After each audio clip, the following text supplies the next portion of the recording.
Good evening, depending on where you're joining from today. Thank you for joining our live stream today about digital transformation.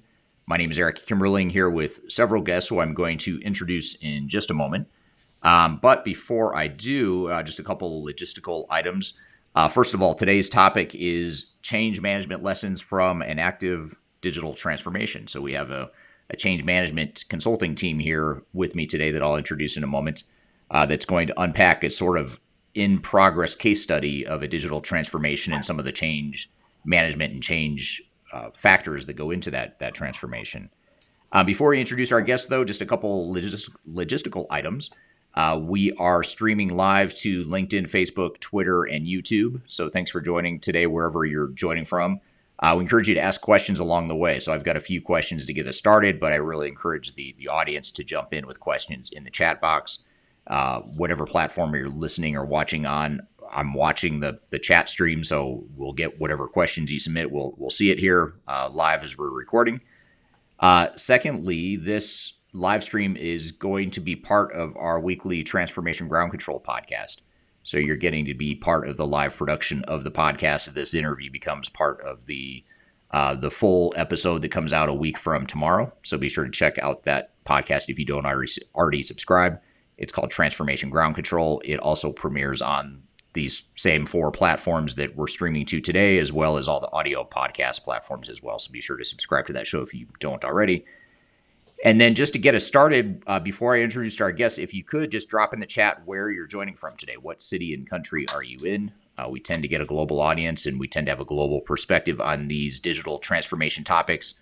So we'd love to hear where everyone's joining from here today. If you don't mind just dropping that in the chat so we can see where everyone's from today. This is, again, a weekly live stream that we do same time, same place every Tuesday. So be sure to join us wherever you're watching here today. Be sure to join us weekly for different transformation topics. And again, today's topic is change management lessons from an active digital transformation. And with me today, I have Nathan Stroher, Cameron Carpenter, and Mitch Otteson, all from Third Stage Consulting.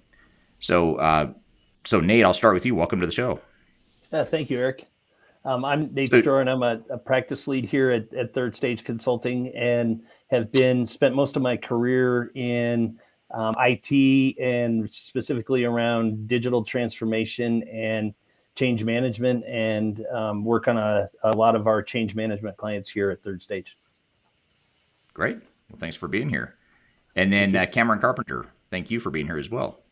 Yeah, happy to be here. Thanks for having me. Cameron Carpenter. I'm a consultant at Third Stage Consulting Group. I have a unique background. I have a more operational experience in the Air National Guard with over 12 years in maintenance, repair, and overhaul side. I bring that unique experience and my entrepreneurial experiences to Third Stage, driving digital transformation efforts. There's software selections, change management initiatives, you name it. I'm a delivery consultant. I'm hitting the ground running on these projects. So as you can see, I'm the guy in the deep in the weeds, as you will, day to day, and drive your projects to success. So quick, but enough about me. Great. Well, thanks for being here, Cameron. And then last but not least, Mitch Otteson. Thank you for joining today. Yeah, thanks for having me. So Mitch Otteson, I'm manager of strategy and transformation here at Third Stage. My background really has I've been in IT, and where I've spent most of my career has been walking the line between business and technology and figuring out how technology can be an enabler for business. And it's something I'm passionate about and look forward to talking about it today. Great. Well, great to have you all. Thanks for being here. And speaking of topics we're passionate about, I think we can all agree that we're passionate about change management. So we wanted to take this case study, which is interesting in a lot of ways, because a lot of times on this show and on this podcast, we'll sort of do case studies after the fact. After the project's completed, you look back and reflect on what went well, what didn't go well, what were some of the lessons learned. But this one's a little bit different because we're right in the midst of the transformation right now. So it's a little bit more of a in the trenches sort of a feel. And that's really what I wanted to get after here today. And today's discussion is sort of the good, the bad, the ugly of what's happening right now, as you guys are going through this transformation with our client. So I guess just to start out, and we can't, obviously, hopefully the audience understands we can't share the client name or any sort of confidential information, but we can share a bit about the organization, some of the challenges and that sort of thing without mentioning them by name or without giving away who the organization is. But without giving away who the organization is, Nate, tell us a little bit about the client, what it is they do, what industry they're in, that sort of thing, as well as the scope of their digital transformation, just to start us off, and then we'll kind of get into some of the change management specific questions. Great. Yeah, thanks. Our client is a $1 billion plus multinational chemical manufacturing organization, and they called us in the middle of the implementation of a tier 1 ERP platform. They have had several technology initiatives that have been very successful, some that have been very challenging. We were called in specifically for our change management expertise and to help guide them through the change management initiative and to really put in place a structured change management program and initiative to help them not only with this technology implementation, but down the road, post-implementation, go live and post-go live support. Okay, great. That's a good overview. And so I guess just to start, again, coming at this from a change management and a human side of change perspective, how big of an impact or change is this transformation in general having on the organization? And Cameron, let's start with you. I know you guys all have opinions on all these topics, but we'll start with you, Cameron. Well, I'd say that this organization is experiencing a pretty large impact globally. It's a large solution. It's moving from an on-prem to cloud-based. There's a lot of difference in the way the system is structured and handles their current processes. So it's just very complex. There's a lot of moving pieces. And like I said, global, meaning you're working with different countries with different compliance and regulatory requirements and needs, potentially different processes. And to work and manage a project of that size truly takes a strong governance structure from a project perspective in managing it. So it's a significant change to this organization. And is that the sort of, just out of curiosity, is that that sort of project governance or the general governance that you're talking about? Is that something that's new to this organization, or is that something they already had the competency and now they're just sort of building on that to make the transformation more successful? I'd say it's a little of both. It seems that they set up the governance structures typically for their projects, but I think they've made a different focus on this one with having the change management lens. They've kind of usually been a technical driven company, and that kind of ties into the culture, right? It's where they've been. And so when Nate alluded to some of the project successes they've had and some of the we won't call them letdowns because they were successful, but as far as they completed them, but they were IT driven and they didn't have a business focus. So I think that's the key with the new governance structure, along with the fact that they've taken those past experiences and have realized the benefit of change management or change leadership, which I'm sure we'll get into a little more. And that's now a new component to this, where we're working with both the technical and the business side. Got it. Okay. That makes total sense. So Nate and Mitch, anything you'd add to the mix as far as how big of a change or impact this has been on the organization? The one thing that I would add in there is, coming from an environment where they have their legacy system that was completely customized to meet their needs to the out of the box type of model, they're running into significant challenges in trying to fit what they've been doing for the last 10, 12, 20 years into what they're doing today with an out of the box solution. So lots of processes that we need to be reviewing, evaluating, understanding what you're doing today and what you're trying to accomplish tomorrow. And right. The one thing I'll add, and Cam hit on it a little bit, but I'll elaborate on it. And Eric, I think you could attest to this as well. We're seeing so many folks and so many organizations that are interested in change management, change leadership initiatives, because traditionally IT projects, platform implementations, any digital transformation has been driven and almost exclusively performed by the IT department. And our client has really seen some of the pitfalls and some of the challenges that have come out of that in the past.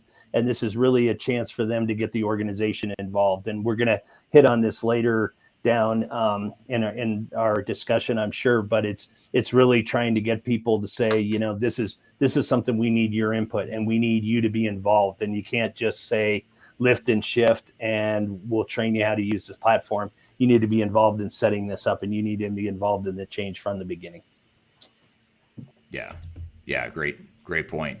So to address some of these challenges that you guys have mentioned as far as the impact or the change to the organization, what if we just sort of back up or start at the highest level here and work our way down into the details, what's the general change strategy in particular for this digital transformation? What sort of approach are we taking, or how did we get started? That might be a good place to start. What are your thoughts on that, Mitch? Yeah, so really we got started, and our whole goal when we first engaged with the client was to just understand where they're at. And our change management strategy has really been to meet the client where they're at and to help to identify any pitfalls that we're seeing on where they're going, and to make the deliverables that we're putting in front of them relevant. We talked with some of their experience. I mean, they're a large company. They've worked with Big Four and basically any consultancy out there. And what's been different about us and our strategy has been we're not shoving a methodology down their throat. We are really trying to understand them, navigate their people. We're trying to navigate their structures, and we're trying to meet them where they are and to just help them along the way. Yeah, great point. I think a lot of organizations and project teams forget that or just intentionally ignore where they're at. They sort of focus on, let's get to the future state. We know we're going to change our culture. We know we're going to change our way of doing business, which is partially true, but you have to understand where you're starting from in order to get there. So that's a really good observation or point. How about Cam or Nate, anything to add in terms of the general, sort of the general change strategy in addition to meeting the client where they are today and helping them start to migrate to where they're headed? Nate, want to go first? Yeah, and I'll just say that I think, I think to elaborate with what Mitch said is change management. You have a structure to every project, and I always go back to the difference with when you go to a platform implementation. It's a very set standard. You do this, you do this, you do this. It's very linear. The steps are really well known. Change management's a little bit different. So you come in with a structure, where you are, what steps you need to take, and the programs that you need to implement.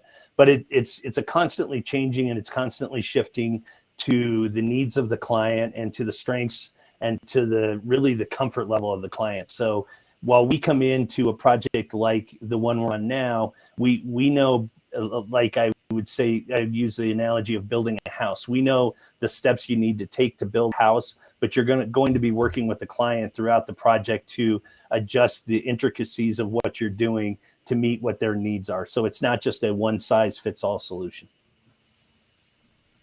Yeah, and maybe one of you could talk just real quickly about how we go about ascertaining some of these strengths and weaknesses of a current situation and helping define the change strategy in the form of that organizational readiness assessment. Could one of you maybe just sort of elaborate on that step in our process a little bit? How do we get that foundation or that clear strategy and plan based on that spirit of meeting the client where they are today, but also understanding where they're headed in the future? Could one of you maybe unpack that or just describe at a high level what that organizational readiness assessment is and how that fits into what you're talking about here?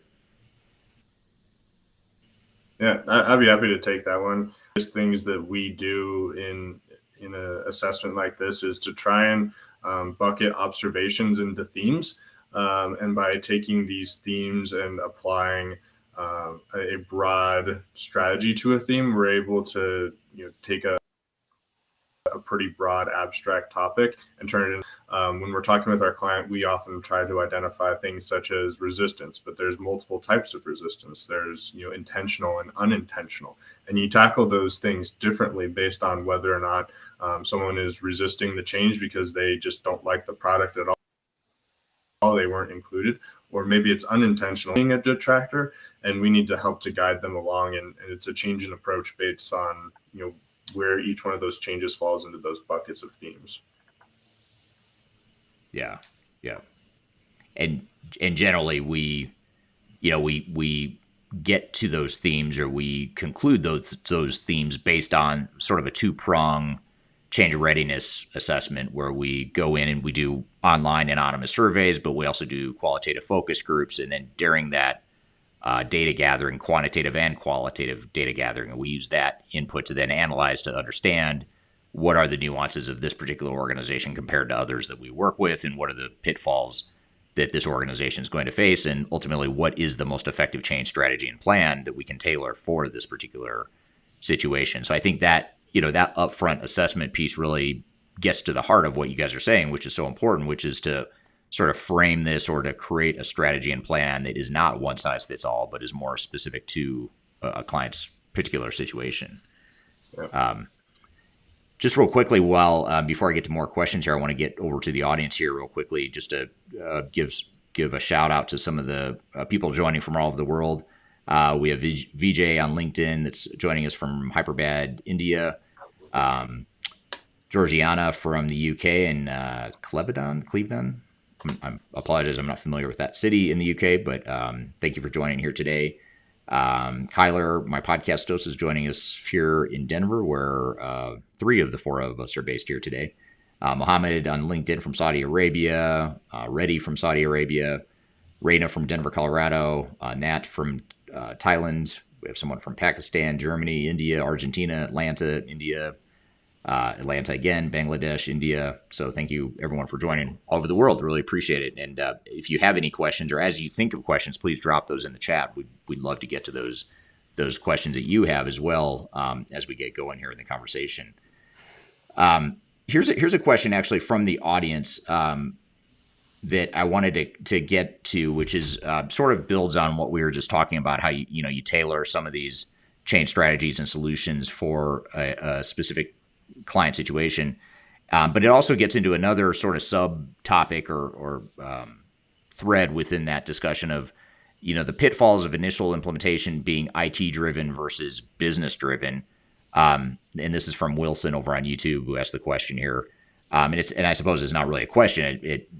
I'm not sure if it's meant to be a question, but maybe I'll turn it into a question if it's not. But what are some of those IT-driven pitfalls versus business-driven pitfalls that you guys have seen, at least with this particular situation? And actually, I'm going to come back to another question related to this as it relates to sort of standard software functionality versus the way the business wants to operate. I'm going to come back to that as well. But what are some of the pitfalls of an implementation like this being IT-driven versus business-driven? Is this a challenge that we've seen with this client, or what are your thoughts here? Why don't we start with you, Cam? Yeah, so from what I see with this client, because they have been strong in IT focus in their past projects, they're focused more on the business side now. So what's been positive might not be quote unquote a pitfall, right? Is that there's business focus, but still with consulting and the technical side. So you might get a technical perspective of, there's going to be a process change and you're going to need to train some people on this. It's not a big deal. But then when you switch gears and look at it from a business perspective, there's the pitfall, is they don't see it from a cultural perspective, organizationally, and what it really means truly to the end users. So to me, for this specific case study, it's the fact that we're fortunate to have the business lens to tie back to what we might not get from the technical folks. There's some gaps, and that's the fluffy stuff, right? That we tend to talk about, that people they don't want to talk about and work with for organizations, but it's true, and it definitely is impactful. Yeah, makes total sense. How about you, Nate? Anything you'd add to that? Well, I would just say that ultimately the platform and the technology is in place to solve a business solution, or solve a business problem, or provide a solution to the business. So I think it's really important. And I think the pitfall when you have either the business driving it too much or IT driving the process too much is that you lose that collaboration. IT is really good at knowing what the system can do, what the capabilities, what the functionality is, how you configure the system. The business is really good at knowing what they need to do and what they need from the technology to help them do their job. So again, if either way, if you have one side that's too heavy on the teeter-totter IT or business, you're going to get out of whack. So it's really making sure that collaboration's there so that the business can provide what their needs are, IT can provide what the solution is. Those come together and they really give you the ultimate best solution. What about, Mitch, maybe I'll start with you on this question. What about this whole concept of, the standard functionality of the software? Every system, whether it's this one that this client is implementing or any other ERP system out there, or any sort of enterprise technology, you have sort of your standard workflows or a standard way the software works. And then you have the way the organization works today. And then you have sort of the future state of how that organization is going to work using that new technology in the future. Maybe explain to us or help us understand how has this dynamic worked with this particular client? What have some of the challenges been in terms of just reconciling the way software works versus way organization works today versus way organization wants to work in the future? Maybe help us unpack that a little bit if you don't mind. Yeah, absolutely. So, this client has been, and has an extra dimension to it in the fact that they're working with their software provider on co-innovation. So they're meeting and creating a product that is specific for the chemical manufacturing space. And so there's an additional layer to that where with, a lot of our clients traditionally, we look at what does the software do today? How does that fit your business processes and needs? Where are there gaps? And can that gap be solved for with an additional workflow that's something that's an out-of-the-box tool within the software to accomplish things that maybe aren't right out of the box, but it's not a customization. You aren't changing the underlying code. You're just changing some of the workflows within it using the tools provided. And then from there, you decide, does this need a customization or do we need to modify our business processes to meet the additional complexity here is that a lot of the software that comes out of the box inherently doesn't meet chemical manufacturing where it's at. That's the purpose of co-innovation, is to try and bridge those gaps. So it's trying to understand, is this a change that the client needs to make? Is it a change they need to? Is the vendor willing and able to make those changes and do it in a way that satisfies the needs of the business? So this one has been kind of like navigating a minefield and trying to, just understand where is it right to spend resources? Where should the processes change and where should we ask for code to support the processes? And it really goes to understanding, what's core to what we do, what is our differentiators, what are our secret sauce, for lack of a better term, and how can we support the things that make our business unique and successful?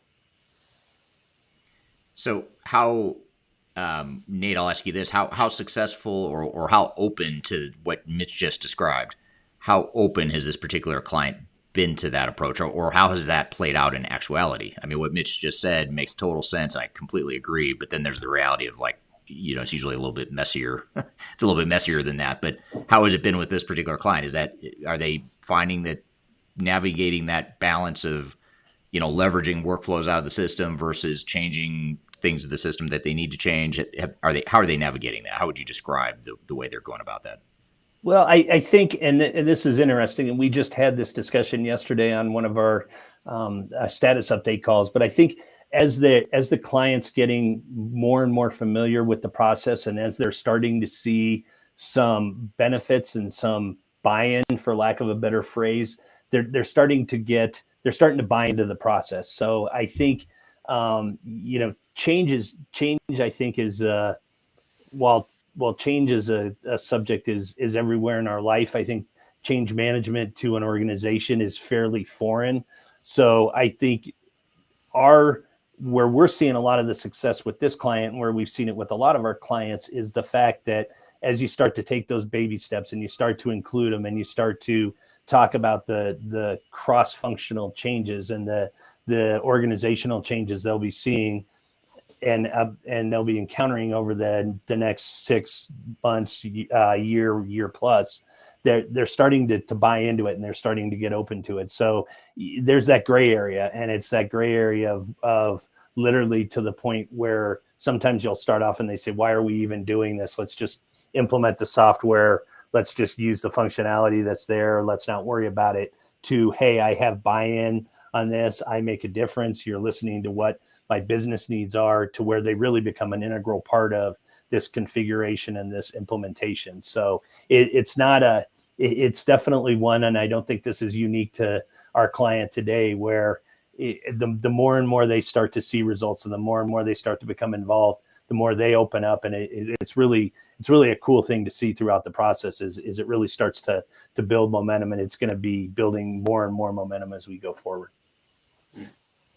Yeah, I know we see with a lot of our clients this refrain from executives who say, we don't want to customize the software at all. Let's do zero customization. Let's just deploy the software as it was built out of the box. And I guess the good news in that is that it's because executives and organizations in general are starting to realize, and they've realized over recent years and decades, that customization oftentimes can lead to failure, and it leads to a lot of risk and cost overruns and all that stuff.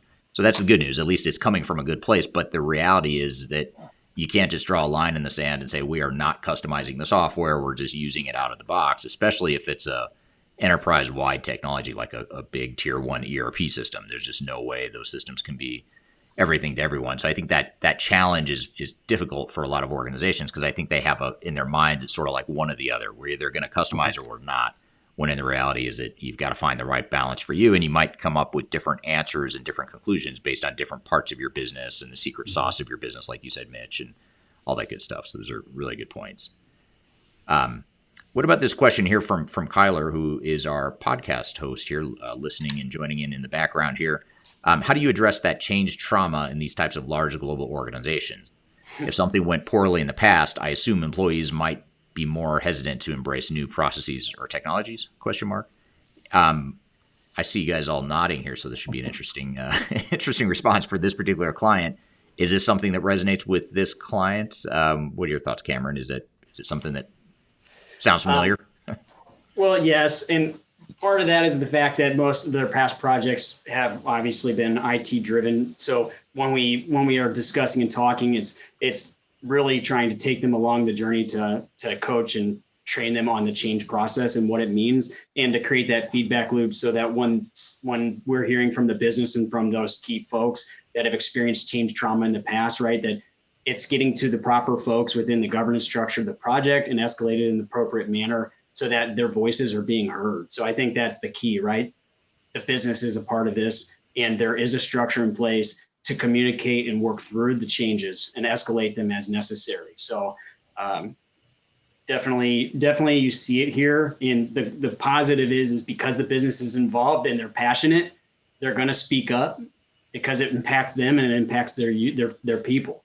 So that's it might be quote unquote trauma, but they're involved and they're a part of it. So I think that's key.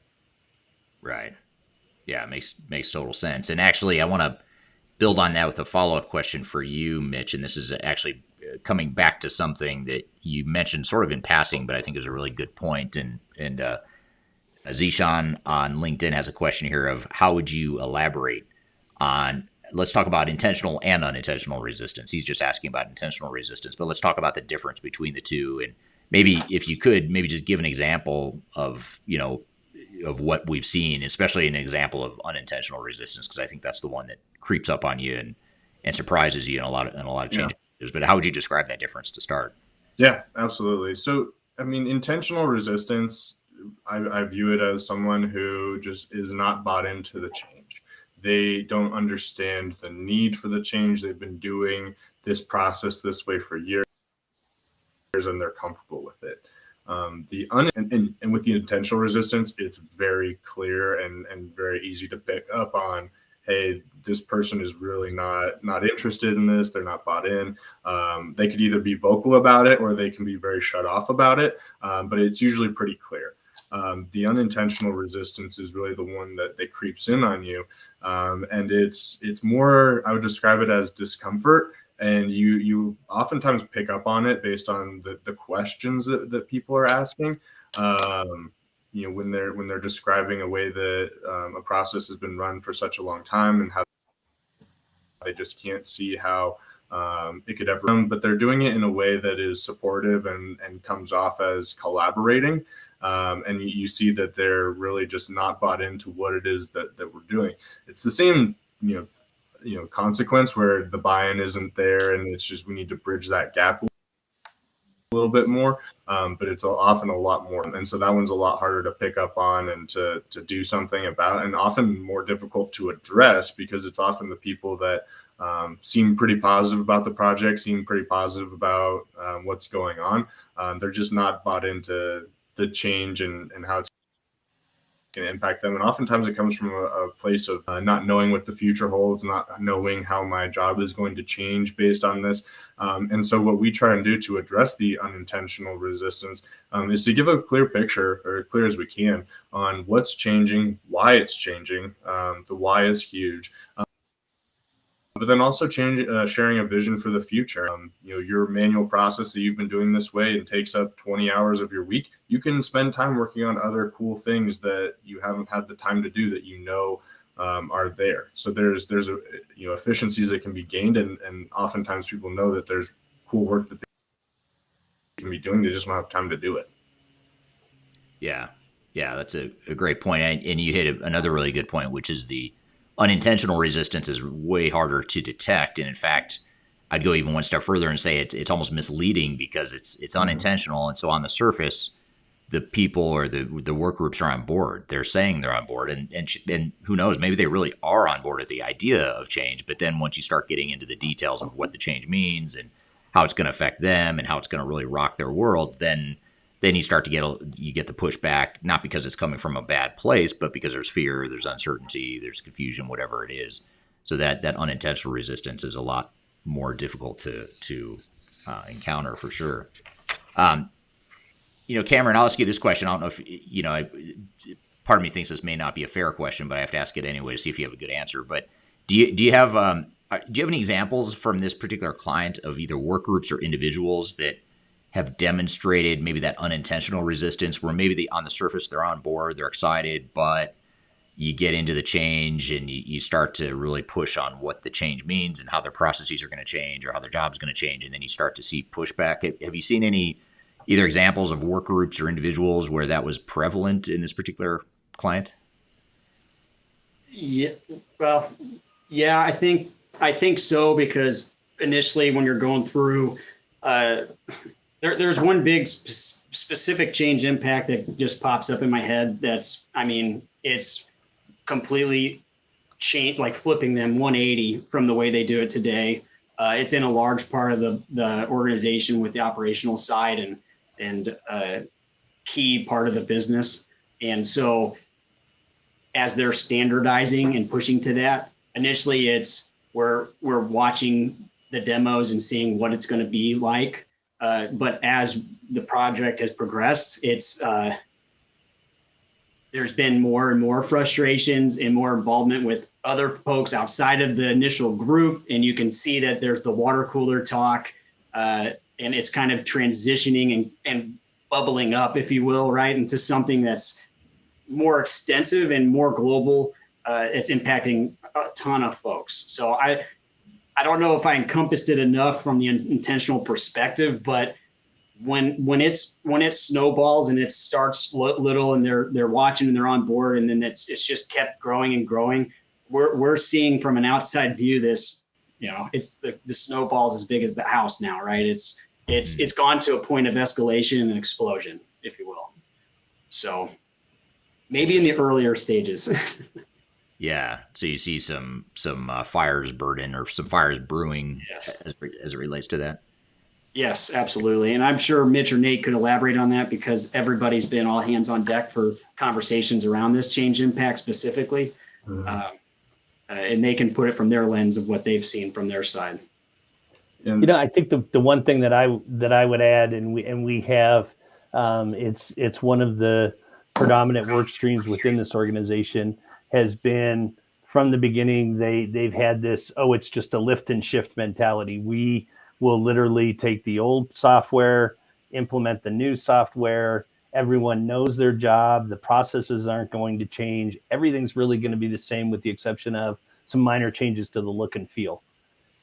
As you start to dig into it with this work stream and with this team, you start to say, well, what about this change in functionality? And they, well, yeah, that's right. That is different. And it is different. So it kind of teeters that line between intentional and unintentional resistance. I think sometimes they've talked themselves into, yeah, it's going to be the same. We really don't have anything to worry about, just because that's an easier answer than really digging into it. But once we start to dig into it, they start to say, yeah, there is going to be a lot more change than we expected. And we really almost go through this exercise where we say, let's document what's not going to change and let's document what is going to change, even if it's minor changes to the platform and to the way you do your job. And when you look at that consolidated list of all the different changes and all the different things that won't change, it really opens their eyes to the fact that, yeah, this is a lot more than just putting a new software in place, clicking the button, going live, and we'll do our jobs the way we've done it all the time. Right. Yeah. Yeah. And what sort of change management issues let's start with issues. What sort of change management issues do you think have been the most difficult so far? And I'll start with you, Mitch. When you look at this particular client, what are some of the either the cultural, just organizational, resistance related dynamics? What would have been the most challenge for this particular client? I think some of the biggest challenges that we've run into so far have come from, again, the co-innovation and not really having a clear picture of what is they are changing to, not being able to speak to why things are changing in that way. So Kyler had a really good question, in the chat about explaining the why of an organization of that size, and I think that really goes hand in hand with some of the challenges. Is things are changing, and sometimes the best explanation for why that has been because they are. And that's really not a good answer. We need to be able to tie the why back into things of this is changing and it is for this reason. If people understand what the change is, they're a lot easier. It's a lot easier for them to get bought in and to get on board. And so our challenge has been communicating that why across the board, and also first understanding the what and then moving into the why. And I think that we're kind of in the middle of that right now. So I think that's one of the big challenges for our team right now, is to position the changes that are coming after we understand the what a little bit better, and make sure that it's coming from answering the what with the why in parallel with that, so that then people are bought in and don't have that unintentional change or hit the water cooler to gripe about things, rather than have a good understanding of the change and why it's happening. Right. Yeah. I have to add to that, because I had a thought with what Mitch said is it's challenging for folks that are trying to do their part in the project too, when you have others from the business that are constantly taking up time to focus on one area when it's not their part of the process to escalate changes in that manner, right? So you're dealing with a different type of collaboration internally as well, where we might have an hour session to get through specific topics, and the folks on the call talk about the change impact when it's being standardized, and it's more of an escalatory conversation that needs to go up the chain and needs to be an outside combo. So I think that creates challenges internally with the project as it's ongoing. And also, another key challenge from a change perspective, from what I've seen so far, is because this is global, there are different waves essentially for different businesses that are going to go live, and you're seeing changes impacting one business that will be impacting others. And they're seeing that, and any decisions being made now, with whether design decisions, requirements, processes, there's impact to those other groups, but they're not directly involved in the day-to-day. So that definitely creates a challenge. Yeah, sort of the indirect impacts. Is that what you're talking about? Sort of like the downstream impacts or whatever. Yes. Okay. Yeah, there are decisions that are being made that will impact. The challenge that I think Cam was alluding to is, how much is enough involvement and how much is too much involvement. If you have too many cooks in the kitchen, it makes it hard to move at a pace that needs to be moved at for a project like this. If you involved everyone, you could easily expand the scope and timeline of the projects. So it's figuring out how much is enough involvement to make sure everyone's voice is heard, but that you're able to move at a brisk enough pace. Maybe 10x for these ones. Yeah. So here's another related question from Zam on LinkedIn. And Zam asks, as a change manager, I found it relatively easy to get the top management on board, but the challenge I face is with mid-level and frontline managers to even acknowledge the change that's happening. Any thoughts on how and what approach is best? And I'll start with you, Nate. That's a kind of a strategic question around how to get mid-level management on down. How do you get them on board, assuming the executives are already on board, or at least they're at least paying lip service to the fact that they're on board, if at the very least, let's assume. So how do we get mid-level management on down on board with change? I think that where we've seen most of our success, and this I think we run into almost with every organization again that we deal with from a change point of view, is just that uncertainty. So where we really have found a lot of success in getting engagement throughout the entire organization is putting together a really focused plan on what the steps are, and not only outlining here's the 5 steps that we're going to take, or here's the 5 areas we're going to focus on change, but really why we're doing them, what's the desired outcome, and what that means to the individual. So getting buy-in at the executive level. Do you agree with all of these steps? Do you agree with what our desired outcome is, how we're going to put them in place, and how we're going to work with your organization? Once you get the executive level, then it's going to the mid-level and the end users, and really getting that buy-in as well. So I don't want to oversimplify it, but I think it really comes down to putting together a very concise and direct plan on how you're going to do it. And again, that plan is going to change within the framework, but really having we're going from here to here to here, and here's why we're doing it, getting buy-in from the end users as far as what the results are that you're going to produce, and really just getting started. And it's like we're finding with this client, getting started, starting to see some results, starting to see some buy-in to the process is going to get that momentum started. But without really a clear outline of what you're doing, a lot of people are going to just build the walls even higher than when you first got there. Yeah, makes total sense. If we had to back up a bit and maybe come back to just sort of the general trends and lessons here in this particular case study, what are some of, and I'll start with you on this, Nate, on this question too, but what are some of the general change management lessons learned from the project so far? I'd be curious to hear what you all think, but I'll start with you, Nate.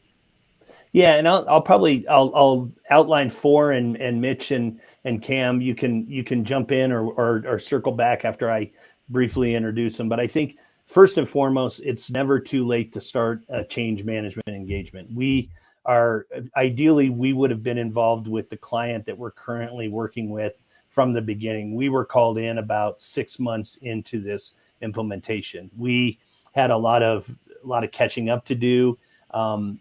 And a lot of work to really getting ingrained and get ourselves in place, starting with a late start from our side. That being said, it's never too late to start. And what you've learned, and whenever you start your change management engagement, you've already learned a lot about what's worked throughout the organization and what their challenges are. So you really do, even though you're starting late to the game, you're starting with some knowledge of what's worked and some knowledge of what hasn't.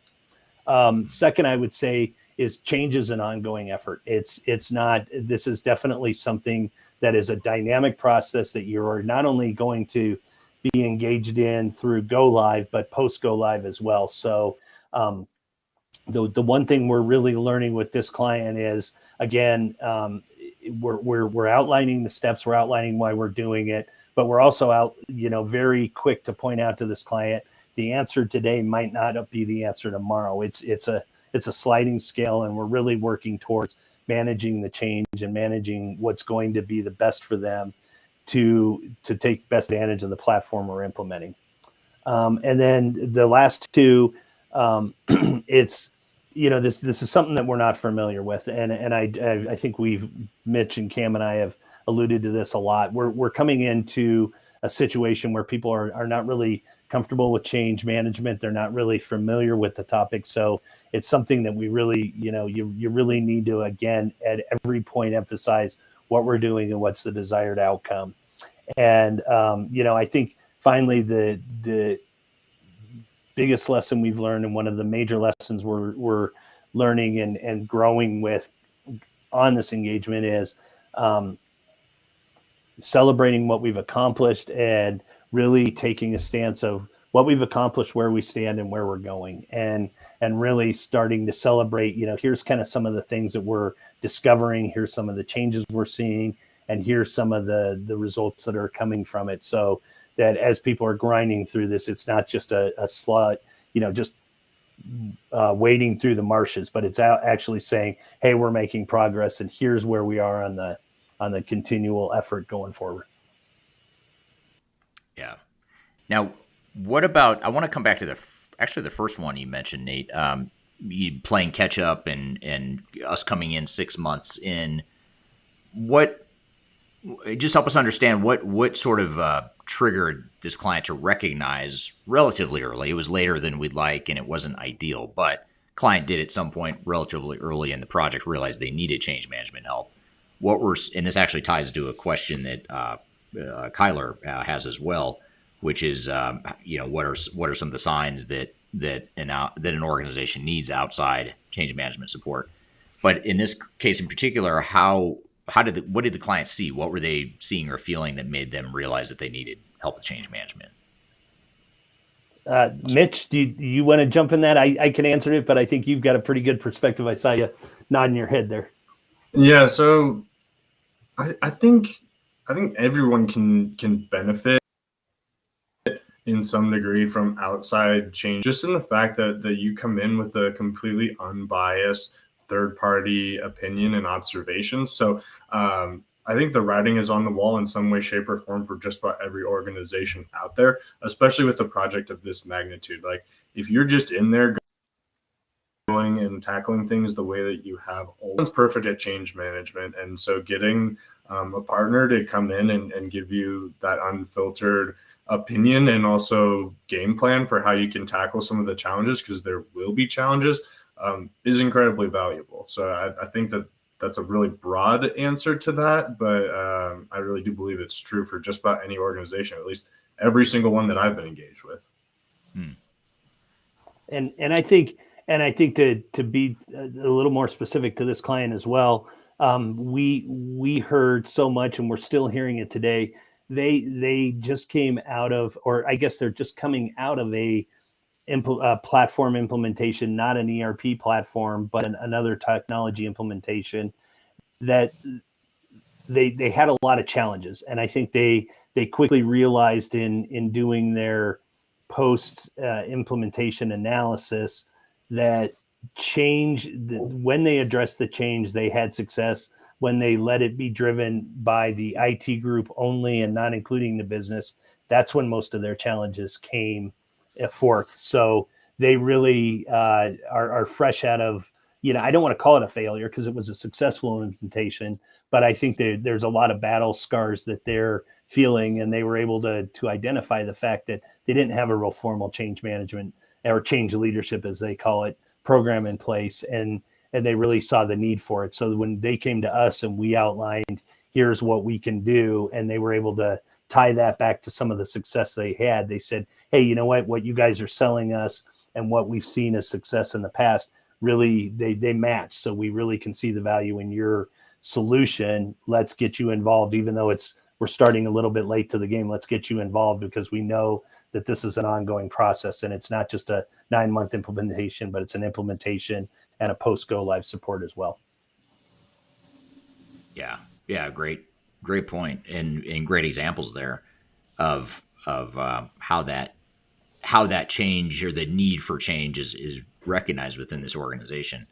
Here's a really long question. It doesn't even fit on the screen, so I'll try to paraphrase it here. Actually, in fact, I'm going to take that away off the screen because the part I showed doesn't really help. So the question here is from LinkedIn. I don't see who it's from, but it's someone on LinkedIn. It says, I'm hoping you guys could share your experiences or advice for someone in a senior leadership role during a digital transformation as part of a new merger and acquisition integration. And the question is, what specifically is the most effective way to address concerns without standing out as a potential roadblock in the transition? For example, if the parent company, the acquiring company, is wholly trusting the ERP consultants and appears to be actively resisting any sort of quality assurance or independent verification, validation. And maybe I'll broaden that question a bit to say, I'll rephrase the question a bit differently, and hopefully it still gets to the heart of what the question is really what they're trying to get at, and that is, how do we go about this change stuff? Knowing, if we back up and we know that the change in the human side of change is going to be the critical path. It's going to be the thing that takes the longest or one of the longer activities in a work stream, not because we're not good at change management, not because no one wants to change necessarily, but just because changing humans takes a lot longer typically than throwing in new technology. So how can we frame, as change management practitioners or even just a transformation team, how can we frame change management as something that's not a roadblock or an obstacle to changing, and not something that slows us down, but something that actually speeds us up, if that makes sense? I think that is the heart of what this person, I think, is asking in terms of the M&A integration example. What are your thoughts? Maybe any one of you might have an immediate thought there. Yeah, I would say, this question did come from a senior leadership perspective. And I think in that, the advice that I would give, and something that we always try and do, at least I do personally whenever we're engaged in this, from a place of trying to build trust. Since it is such a human-centric thing that is change management, building that trust is an integral part. And if you don't have that trust, there's going to be resistance, both intentional and unintentional. So starting from a place of understand, then build that trust with both sides, the parent and the child organizations. Trust on both sides will allow you to navigate what those changes are, and you are slowing down. I think it's okay to acknowledge that you're slowing down, but you're slowing. I had a manager who used to say, slow down to speed up. And you're getting better at what you're doing. It enables you to go faster in the long run.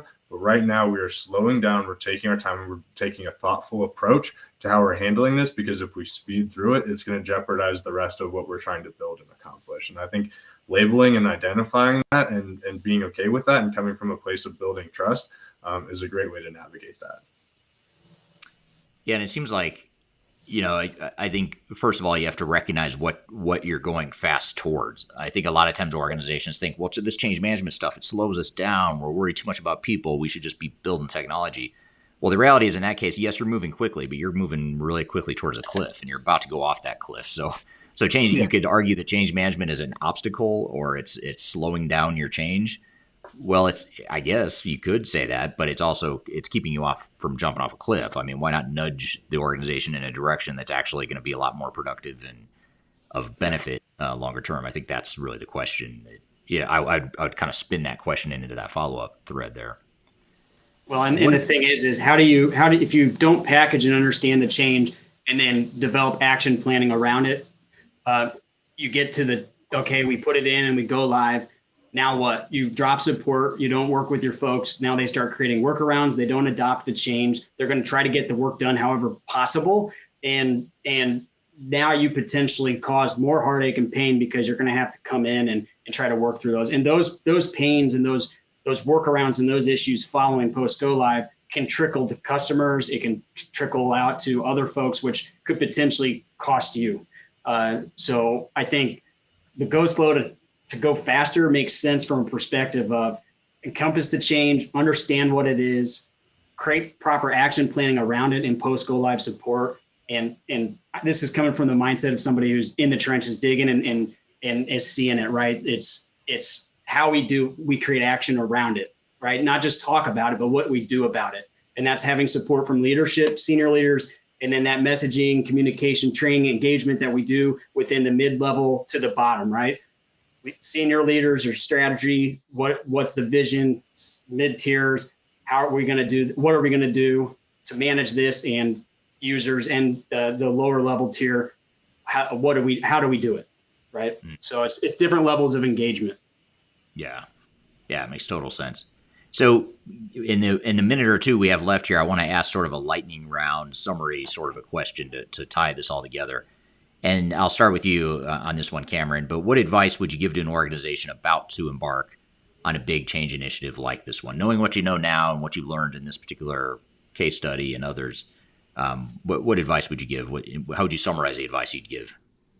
Okay, so me overall, it would be to develop a strong governance structure for your project that's tied with your organizational structure. That way you have leadership support from the top down, and ultimately with that, finding folks within the organization that are the right leaders, right? And sometimes you might not be able to find them, but the right leaders are those that are dynamic, flexible. They are knowledgeable across streams, work streams or functions in the business. They have a vision of the future as well, and they could communicate well with your people. If you don't have that, the advice is to find an organization, a third party or group like Third Stage, for instance, that can come in as a coach, an advisor, and help you through that process, develop your people into those roles in the project. Because sometimes you're going to assign folks and then they might not be really able to handle that position at the current point, but as you coach and work them through it and develop them, they're going to take on that role within the organization in the project, and it's ultimately going to help you to be successful. Yeah, that's great advice. How about you, Mitch? What would you add? I would say make the investment up front in understanding where you are at. These projects are often emotional.